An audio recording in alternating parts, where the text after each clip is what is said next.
Dünənki yayılan xəbərlərdən sonra mən dəqiqləşdirdim. Bəli, efir qadağaları var. Və hətta ora bəzi aparıcılar da əlavə olunubdur. Lakin bu, o siyahıda olan bütün müğənnilərə aid deyil. Bəzi saytlar, bəzi müğənnilərin adını reytinqə xatir ora əlavə eləyiblər ki, insanların yorumları, baxışları ora reytinq gətirsin. Qadağalar həqiqətən var. Orada bəzi müğənnilər də var, aparıcılar da var. Onun səbəbini mən açıqlamayacağım. Sadəcə bunu deyə bilərəm ki, bu qadağaların bizim millətimizə çox böyük faydası dəyəcək.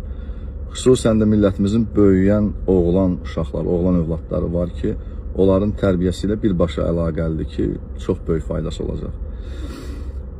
Son zamanlar söhbətlər gəzirdi, amma dəqiqləşir ki, efirə senzura gələcək geyimlə bağlı.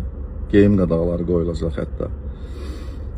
Çünki fikir vermişsinizsə, bəzi kişi müğənnilər Azərbaycan kişilərinə layiq, uyğun olmayan geyim tərzində çıxırlar. Bəziləri hətta qadın sayağı tərzində geyinməyə keçiblər artıq.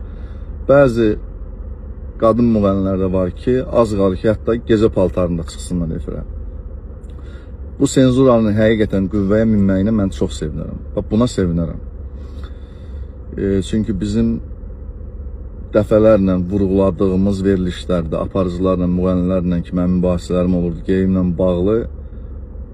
Hamı gəlirdi üstümə ki, akşin, geyim, yəni əxlaqla nə əlaqəsi?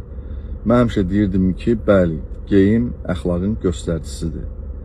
Ələxüsusda Azərbaycan kişisinin, Azərbaycan xanımının geyim tərzi hər zaman fərqli olubdur və müğənnilər də buna riayət eləməlidir. Bunun üzərində çox mübahisələr, diskussiyalar olurdu. Məni qınayırdılar. Şükürlər olsun ki, həqiqət gec-tez öz yerini tapır. Bu da qüvvəyə minsə, bunun senzura çox sevinirəm. Fərqi yoxdur, istər xalq artisti olsun, istər sıradan müğənni olsun, bu senzuralar hamı üçün keçərli olacaq. Bunu deyə bilərəm. Qaldı ki, verilişlərin yayımlanmağından bağlı, mənim efirə çıxmağımla bağlı mənə heç bir qadağa yoxdur. İnşallah ki, Ramazandan sonra bəzi verilişlərə dəvət almışam ki, orucluq ayına görə mən çıxmıram. İnşallah Ramazandan sonra efirlərdə görüşəcəyik. Allah əmanət olun, Allah axırımızı xeyirləsin.